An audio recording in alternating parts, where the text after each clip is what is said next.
hair's a little wild. That's when I wear a I don't know toque. what's Good going on. morning. We're talking about my wild hair today because I wore a toque to take Oliver to The school this Americans morning. don't know what a toque is, babe. That's a Canadian What's thing. it called in America? A hat? A winter hat. A winter hat. I was wearing a winter hat. A toque's like It's a beanie. I think they a call beanie. it Yeah, a too. beanie. A beanie. Anyway, A toque's the Canadian. toque. How do you spell that? I don't know. Toque. I think That's a Canadian thing. Yeah. Anywho. So anyway, good morning. So on the way back from dropping off Oliver from school this morning, we're just like, oh man, it's like we're going to bed too late. We're waking up and trying to get things ready to get Oliver to school, and we're getting in the car and half coffee down, and it's been busy lately. It's just been crazy, nonstop. Oh, I like that Hamilton reference. You like that? Yeah. And I'm just like, everything's too much. Everything's too much. We're working too hard. We're spending too much money. We're trying to own things that cost too much. We're eating too much. We're eating too much. We're consuming too much. We're driving too much. We're running too much. I don't mean us. You mean as society. Society, not us. Yeah. I say us. Well, we are part of some of the we have some of those. We have some of those, but yeah. And it's just it's so true, and I think a lot of people can resonate with this.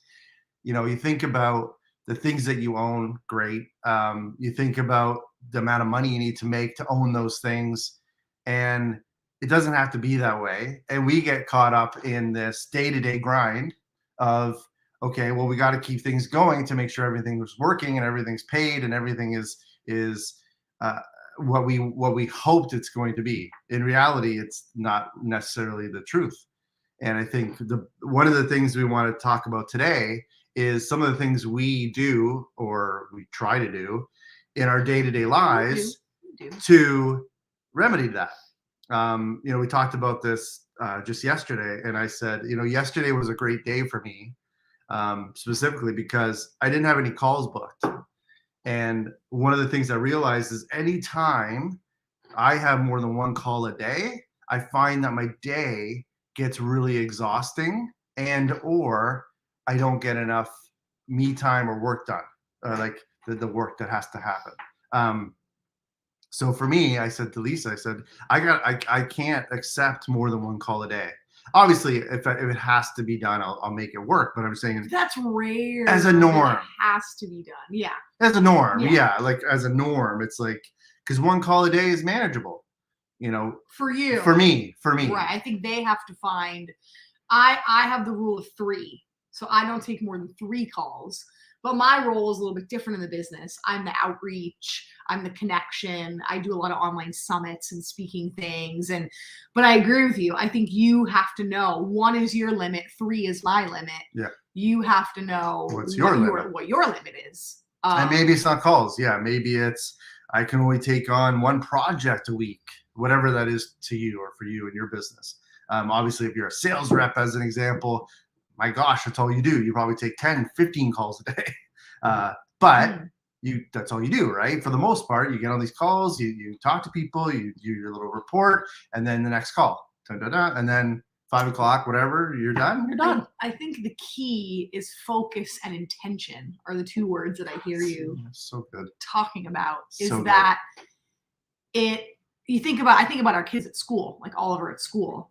He's not trying to learn math, music, science, French, analogy.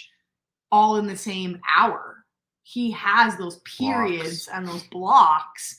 And they're also not trying to learn long division plus long multiplication plus, they're not trying to learn 20 different concepts at once. Yeah. They have a focus, they have an intention, they learn the lesson, they master the lesson, and then they move on. Mm-hmm.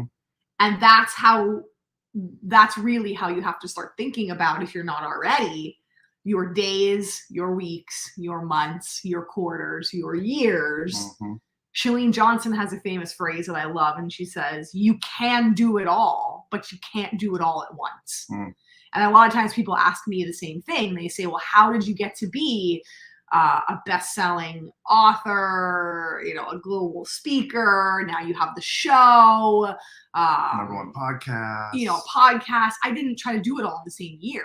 I've been in my business since 2013. Now the business has changed and it looks different and it's morphed and it's grown, but I've been around doing things since 2013. Every year I've been building a new, this year I want to be a best-selling author. This year I want to be a speaker. This year, as some of you may know, was the show. I got the solo show up and out. So you can do it all. You just can't do it all at once. So focus and intention are really the two words that you're talking about. And just some simple, like, quick stuff. Do you like that sound effect? I heard that from you. Does it have to be a meeting or can it be an email? Does it have to be an hour-long meeting or can it? I literally today, I was like, we were setting a timer and we were having a 15-minute meeting and that is it. And I swear to God, I wish I had a buzzer. There's good context to that. Went. We have a team meeting with our we have a team meeting every week. And I was like, I swear to God, I'm gonna have a big, like, loud buzzer that goes Get the staples after 15 minutes. Yeah. Because I have a hard time separating friendship and business sometimes. Like, I want to know about your life and your day and what you got going on. And then next thing you know, you're 45 minutes into a call and you haven't even done any work yet. Yeah. So can there be blocked time for that? I'm not saying don't ever be a, personable human that gets to know the people you're working with, but can you block time for that? Again, focus and intention. So we're just spending way too much time doing too many things, in the grind that really think about how are you spending your time and is it producing the results that you want? And how much do you really need? Maybe we talk about that. Yeah. I think the gold standard is always like, I want to make $1 million in business. And sometimes I think about that, like, or I want to make $5 million in business. Do I really need $5 million in my life to have the things and have the experiences and the things that I want? No, probably I don't not. think I need that much. No. Right? So I think it just all goes back to focus, intention, your goal setting, and really looking at how you're spending your time. That was my take on what you had to say. Love it. So that's that.